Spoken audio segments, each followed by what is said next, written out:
Welcome to Sports Talk. Hello everyone, welcome. I'm Nick from Top Notch Sports, and today we're going to be going over the interior offensive lineman, my scouting analysis for the 2021 NFL Draft. Look, we're a few days away, and I got all my reports coming out the next few days, so you guys can have the up-to-date scouting reports. And again, these are my final ones, right? So we have the interior offensive linemen, the tackles, the defensive tackles, the edge rushers, the linebackers, the cornerbacks, and then the safeties. And then we're done. Then we got to make sure we get a few mock drafts out for you guys, but I want to make sure I get these videos out before we do any of that. And I've been super busy. That's why it's coming out super late. But I promise you, these reports are specifically and designed for you guys to see exactly what I grade, how I grade, what areas maybe I'm grading well, what areas maybe I'm grading bad. But listen, all in all, I guarantee you're not going to find as in-depth of a scouting report. I guarantee you nobody's going as in-depth as I am in general with my overall scouting. What you guys see is just a glimpse of the work I do.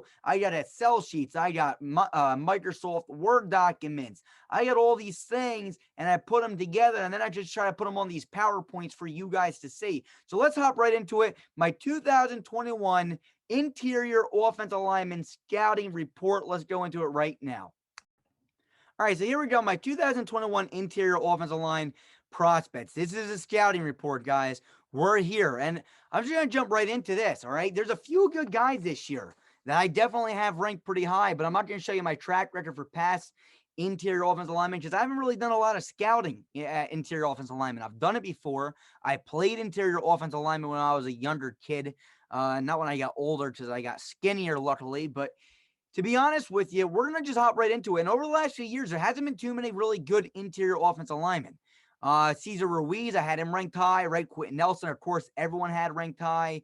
But over the years, I mean, Will Hernandez, of course, but a lot of them haven't been that good. So there really ain't too much to really show you guys. I mean, there's going to be a lot of busts and maybe like one or two good guys. Another guy was Billy Price, for crying out loud, a few years back. So let's just hop right into it. Here you go. Here's my grading scale. And as you can see, these are the things I look for in offensive alignment. I look at their run blocking, of course, their pass blocking, their toughness, their IQ, meaning are they doing the right things? Are they doing their right protections? Are they going second level? All that stuff. Can they pull? All kinds of things like that. And footwork. I mean, are they falling down a lot, right? And that's something that you see a lot. And that also goes a little bit with toughness. So here are the 5 things that I really look into when I'm doing it. And again, this is a complete analysis after film study and pro days. Now, again, I want to hop into this. You guys might say, what do you know about offensive linemen? I played offensive line in the past. I played a lot of positions. I played most positions, to be honest with you, over the years. I went from being a very heavy kid to a pretty skinny kid. So I've been able to play, luckily, a lot of positions. I know small details in every single position group that you may honestly need and that you look for. So I look for a lot of things that I know as a past offensive lineman that you look for to see if they're doing it correct. The little small details is what separates a good offensive lineman from a great offensive lineman. And let's hop right into it here. First guy I got graded at 75. Now, again, this is 75% of the possible points is Alijah Vera-Tucker. Let me tell you something. I was very impressed what I saw from Alijah Vera-Tucker. The most sound offensive lineman I've seen.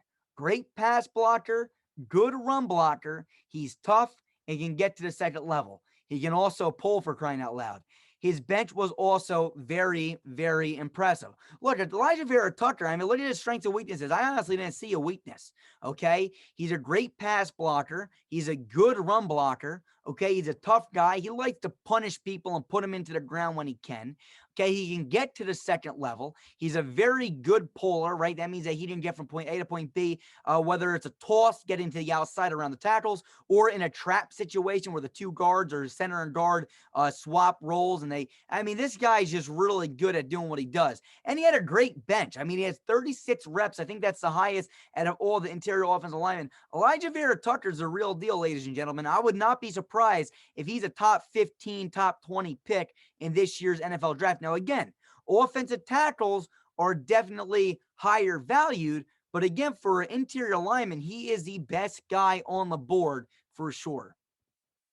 And here's his grade. So again, you guys are more than welcome to hit polls on all these. I'm not going to break all these down, but there's only a few things I'll go over him. Again, you see a great pass blocker here, right? That's what I mentioned. He's a great pass blocker and a good run blocker.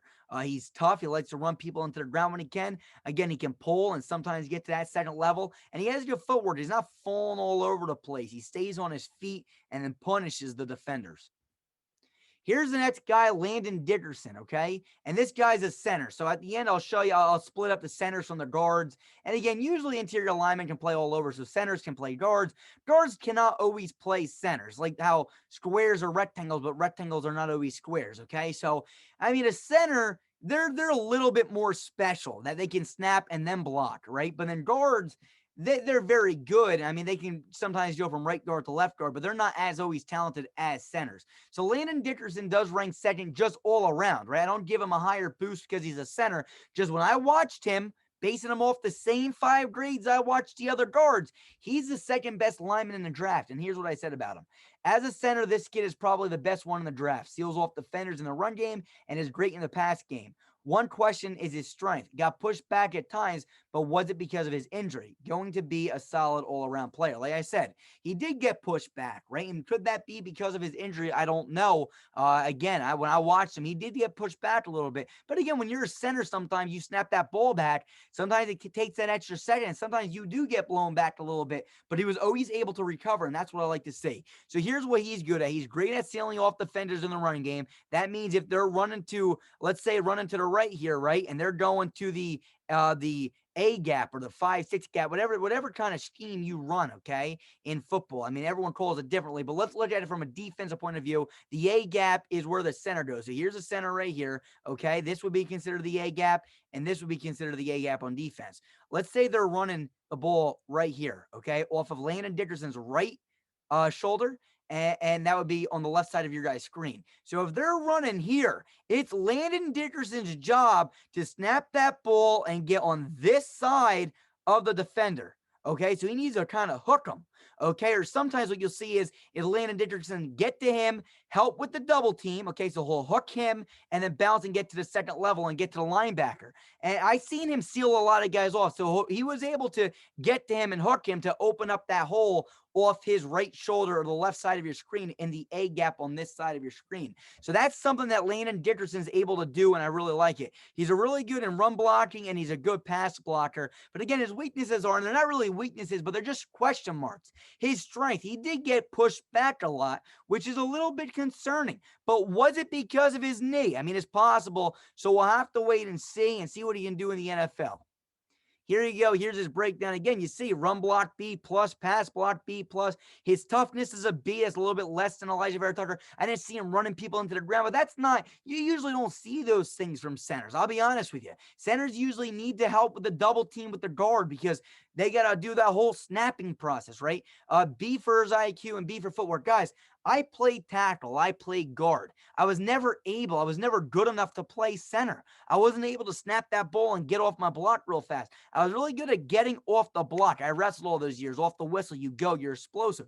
But one thing I was not able to do is snap the football. So you got to give credit. Sometimes they do need help by the guards, and I was able to do that for my center when I did play back in the good old days when I was just a young kid. But here's his rating. Here's the next guy, Ben Cleveland, all right? This guy, just look at him. He's a monster, okay? Big, powerful kid. When he gets his hands on the defender, he is good, but sometimes he whiffs. Had a great combine, just needs to work on his agility. And that's exactly it, okay? He's a big, powerful guy. He wants to lay somebody out, man, and you got to love it. But the issue with this is that sometimes, that little bit of maybe a nasty streak, I would say, sometimes backfires. So he's powerful when he gets his hands on you. He had a great combine. He ran a 4.85 for crying out loud and had 30 reps on the bench. That shows that he's a powerful kid. But all these strengths sometimes becomes weaknesses. If you want to lay somebody out, sometimes you do whiff. And I didn't see him get to the second level a lot, which is surprising considered he ran a pretty good 40 time and he had good reps on the bench. You would think that he would be able to get off his first block, get to the second level, and hit somebody, right? Sometimes help that center clear off the nose guard and then get to that linebacker. But that's something I did see him lack in when I watched his film. Here you go again. Here's his breakdown. B plus for run blocking, B for pass blocking, B plus for toughness. Again, he wants to put people on the ground. I can promise you that. And here you go. That's probably a linebacker. That guy looks a little small. He's looking right now to plow this guy over, or at least seal him off, try to get on this side of him and let this running back get to his that would be his right hip, okay, and get him over there. So he's trying to seal off and hit him. His IQ B minus, again, I didn't see him really get to the second level a lot, although here it does look like he may have got there. And B for his footwork, he did fall down a little bit, but not too much. He was pretty dang good with that. Here's the next guy, Wyatt Davis. All right, Wyatt Davis, ladies and gentlemen, does a really good job sealing off defenders. He likes to try to put all his power behind his run blocks, and sometimes that allows him to whiff. He is also on the ground all the time, which is kind of concerning, to be honest with you. He does a good job getting to the second level to seal off linebackers, but sometimes he seems too slow, lazy at times as well. So again, let's look at this, right? He earned a 67. Again, I want to point to that 67 of the possible points, 67% of the possible points being able to earn. Look, here's something about Wyatt Davis. Again, he likes to put all his power behind his blocks, which is a good thing. The issue is sometimes he whiffs and he falls over too much, which is kind of concerning. He's really good at sealing off. Honestly, might be one of the better seal off guys I've seen. And again, I showed you guys what that meant before to the best of my ability. And maybe I'll demonstrate it at the end of this video. He's a great run blocker, okay? He's a great run blocker, again, and he's very tough. He likes to run people into the ground, like I said, and he can get to the second level. But sometimes he whiffs and sometimes he falls over, and those are his weaknesses for sure. Here you go. Here's his grades: B plus run block, B pass block, B plus toughness, B IQ, and C plus on his footwork. Again, gets tripped up way too much. Doesn't really have the greatest footwork you're looking for in a guard. Here's the next guy, Creed Humphrey. Okay, as a center, he is very agile. He is a good run blocker and is able to seal off defenders. In the pass blocking game, he seemed pretty good, but seemed to be in a lot of double teams. Needed help, maybe? I don't know, okay? Overall, I like what I saw. And here's the thing, again, he's very agile. He's able to get to the second level sometimes, and he's able to get his hips swung around, which I always look and see how flexible they are with their hips, especially the tackle position, which we're not going to go over in this video, but you'll see that in the offensive tackle video. Great in run blocking, good pass blocking, and pretty dang good at sealing off, and that goes back to seeing his agility. I mean, if you are agile enough to get your hips moved around and be able to seal, you usually are able to seal off. Weaknesses, he needed a lot of double teams, but again, I usually pointed out that he's a center. Usually centers do need double teams. So people might look at that and say that's a weakness. Not really. I mean, it could be. Maybe he gets blown back a little bit at times, right? Maybe he's not the strongest guy, but I'm not going to necessarily say that's a weakness because a lot of centers do need help by the guard, or with the guard, I should say, for that matter. Here you go. Here's the stuff. I'm sorry for the blurry picture. I don't know what happened there. Run block B plus, pass block B, toughness B, IQ B minus, and footwork B. Here's Josh Myers. Josh Myers. As a center, he's a tough guy. He likes to run people into the ground at times, not often, but he does. Better pass blocker than run blocker, but he can run block, and when he does, he either shows his attitude or whiffs at times. So again, I mean, it's very simple. A lot of these things are very, very common. He's a good pass blocker. He's a tough guy with a good attitude. I mean, he wants to run people into the ground, man. He wants to establish his dominance. But with that being said, sometimes when you're that tough guy that wants to run people into the ground, sometimes you end up whiffing, right? And that just goes side by side. I mean, it happens a lot. I'm sorry, I'm going to get my little pointer away. There you go. So he whiffs at times. When you want to try to be that dominant force and establish your dominance, sometimes you're going to whiff on your easier run blocks. Here you go again, run blocking B minus again, because that's mainly his whiffing. He's not really a good run blocker, but when he does, like I said, when he lands his run block, he usually does run people over. His pass blocking was a B, his toughness was a B plus, IQ was a B, and his footwork was a B. Trey Smith. I kind of like this kid. I'm going to be honest with you. A little nasty during his blocks, which I like. Good at pass blocking, and he's a large man. The issue with his run blocking is that he does not seal off that well. Also, do not see him going to the second level often. He ends up on the ground a little bit too much as well. So again, nasty streak. And again, a lot of time, whenever I say nasty streak and toughness, usually over here you see falls down or whiffs and stuff like that along those lines. But again, this guy's a nasty streak. He's pretty dang good in the pass blocking, and he's a tough son of a gun. His weaknesses are his seal off. Sometimes he doesn't seal off properly, but that doesn't mean that he's not a good blocker. Sometimes he'll hit this guy and push him back, but sometimes rather than getting that proper angle and really opening up that hole, he doesn't create as big of a hole as he should be. He fails to sometimes get to the second level, and he does fall down at times.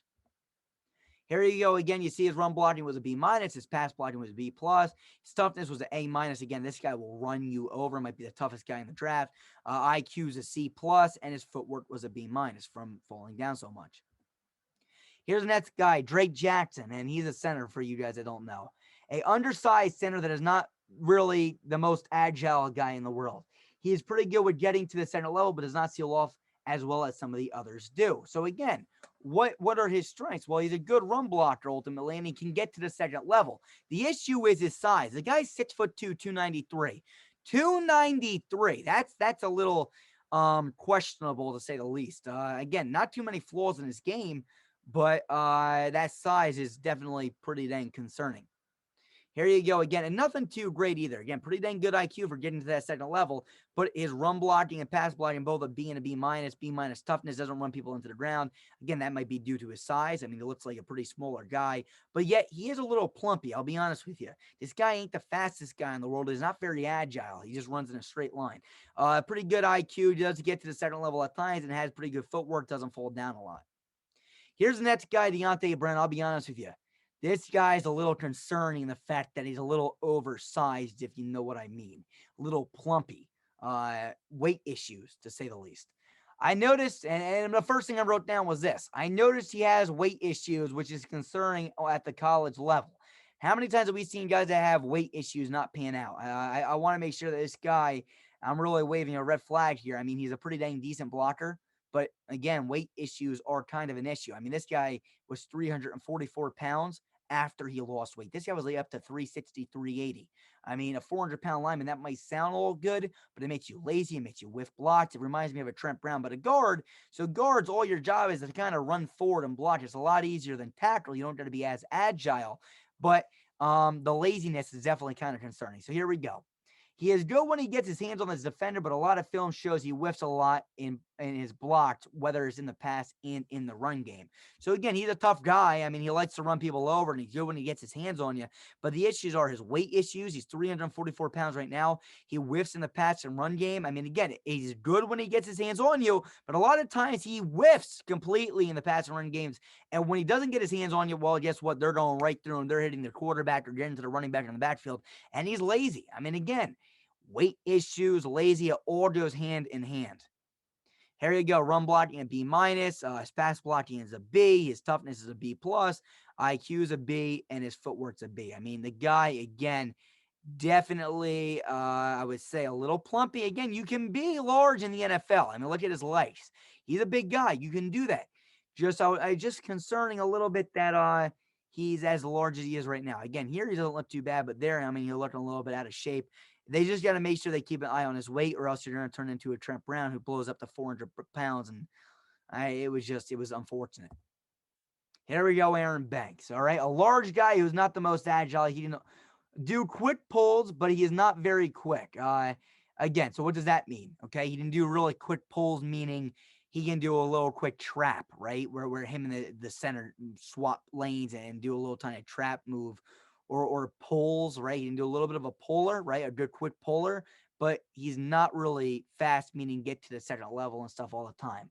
He also gets pushed back, not the strongest interior offensive lineman, does not do a bad job blocking, but not having the strength may hurt him ultimately. So again, he doesn't have a lot of strengths, right? He's a good quick puller. He's a decent blocker, but I wouldn't say his run blocker or pass blocker are really a strength of his. He's just a good, he does decent, right? His weakness is he's not very agile. He falls a lot and he gets blown back. Okay, so here we go again. Well, he gets a B in pass and run blocking. So that means that he's a pretty good blocker, right? But I wouldn't say it's a strength. Like, he's not really a great pass blocker, a great run blocker. He's pretty good, but he's not great. His toughness is at a B minus, IQ is a B, and his footwork's a B minus. Last but not least, Bryce Hargrove. Bryce Hargrove, he earned a 60, okay? This guy was my last on the grade scale. I'll do my personal analysis at the end, which is coming up very shortly. Here we go. Tries to overcommit to the seal off and completely whiffs at times. Seems lazy and always looking black. Decent at pulling though. Here you go. Strengths, decent pass blocker and tries to seal off. He tries. The issue is that he whiffs a lot because he overcommits to the seal off, which means here we go again. Let's just say a guy's coming up this hole right here off his right shoulder. Okay, he's gonna really try to overcommit and get to the outside of the defender. And sometimes he'll completely just whiff, and the guy will hit him with a little finesse move, get right around him, and blow up the play. He gets blown back a lot, always looking back like, hey, is a play over? Is a play over? Don't worry about what's behind you. Play to the whistle. I say that to my football team all the time. You push that dang guy back until the play's over. You don't worry about what's going on behind you. And with that being stated, I think he's pretty lazy. I mean, you should never, ever look backwards. Always look forward. Push the guy into the ground until the play is over and the play is dead by the whistle. Here you go again. Run blocking B minus, pass blocking B, toughness B plus, IQ B, and footwork is also a B. Here you go, the 2021 interior offensive lineman rankings according to the scale. Alijah Vera-Tucker 1. This is the order that you just saw. Landon Dickerson 2, Cleveland 3, Davis 4, Humphrey 5, Josh Myers 6, Smith 7, Jackson 8, Brown 9, Banks 10, Hargrove 11. Okay, here we go. Here's the offensive guard rankings according to the scale. So now we're going to split them up. Tucker 1, Cleveland 2, Davis 3, Smith 4, Brown 5, Banks 6, Hargrove 7. Center rankings, okay, according to the scale, Dickerson 1, Humphrey 2, Myers 3, and Jackson 4. Now, here's my personal grading. Here we go. Interior offensive lineman rankings, personal analysis. Now, I didn't make many moves. I'm going to be honest with you. A lot of the scale set on this one were kind of accurate. I'll be honest with you. I had a few flops, but not many. Again, here's my order here. So we got Tucker at 1, Dickerson at 2, Cleveland at 3, Davis at 4, Smith at 5, Humphrey at 6, Myers at 7, Jackson at 8, Brown at 9, Banks at 10, Hargrove at 11. Now, one thing I want to point out is this, okay? Tucker, Dickerson, 1, 2, okay? Same thing as, the other one I'm pretty sure. What I want to point out is this. If your team needs Dickerson, okay, you need a center, don't take Tucker. Take Dickerson. That's what you need. Now, would I spend an early pick on Dickerson? Probably not, but if your team needs him, go ahead and take him. It's pretty dang simple. Let's go down the line a little bit here. Trey Smith versus Humphrey. Same thing. He's a guard. He's a center. Your team needs a center. Take Humphrey. Don't take Smith. So we're going to break that down one more time. So this is the order of guys this is the best guy, interior offensive lineman, in my opinion, to the worst. But again, if your team needs a center, take a center. Don't take the guard. Here's my guard rankings, okay? Alijah Vera-Tucker at 1, Cleveland at 2, Davis at 3, Smith at 4, Deonte Brown at 5, Aaron Banks at 6, and Bryce Hargrove at 7. Again, now, if someone that's on this list that you may know of that I don't have on this list, I didn't scout them. I think I did a pretty good job. I scouted 11 interior offensive linemen. To be honest with you, you're lucky to see 11 guys get drafted off the board this year. We'll see what happens interior. Tackles, on the other hand, very strong this year in the draft. And last but not least, my center ranking. Center ranking, personal analysis, Dickerson 1, Humphrey 2, Myers 3, and Jackson 4. Guys, that's all. These are my rankings. So again, I want to point this out one more time. If your team needs Trey Smith, okay, and then the other 3 are off the board. Now, again, this is the order I would choose. If you're going to choose Davis or Smith, I would say take Davis, okay? But now if you're thinking to take Smith at 4 or Jackson here, but you need a center, maybe wait a round or 2 and then take Jackson if you can. But if you think that Jackson's your guy, go and take him. Again, I just don't take a guard if your team needs a center. It just doesn't make sense. Okay, and here's the overall prospect board. So if you need a center and a guard, well then, yeah, follow my damn order. But if you only need a guard or you only need a center, well then look at this list here. Okay, here's your guard list. Here's your center list. If you need both, go back to this list and pluck whoever you want. Guys, that's all. Let me know what you guys think. I'm going to go and talk to you guys a little bit right now. So I'll see you guys there. All right, I'm back. There's the interior offensive lineman. And you guys are probably, no questions, man. No questions from you guys. And I know interior offensive linemen probably don't, you guys probably don't love talking about interior offensive linemen, but let me tell you something. They can be a make or break for your team. Really I'm much more of a tackle guy myself, right? If I had to choose one of the two, of course, I'm looking for a tackle, right? You got to watch the hips. A big thing I look for is hips, and that's what I'll be going for next. You got to make sure they're flexible, okay? Guards, not so much. They can be a little bit more compact. I'm just going to be that power guy that hits you. Now, again, whiffing's a huge issue. So I made sure I watched with a careful eye, with a trained eye, and I try to help you guys out and go over a few details. Now, again, I wish I could break down film with you guys.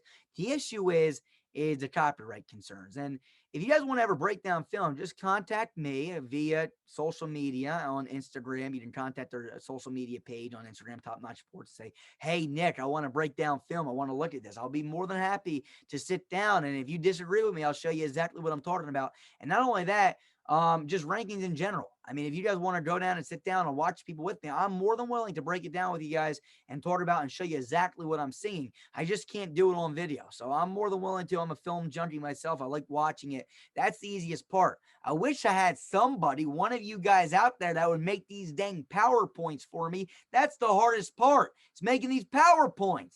If I had all the time in the world to just scout these guys, I would be done already. But I can't be, because I got to scout people. I got schoolwork. I got 30 hours of college work I got to get done, essays and all kinds of stuff, midterms and finals. And oh my goodness gracious. And not only that, then I got to scout guys and then make these PowerPoints and then make the videos that take me an hour and a half and then make the thumbnails and then produce. So if anybody wants to help, let me know, because we are honestly open for people to help us.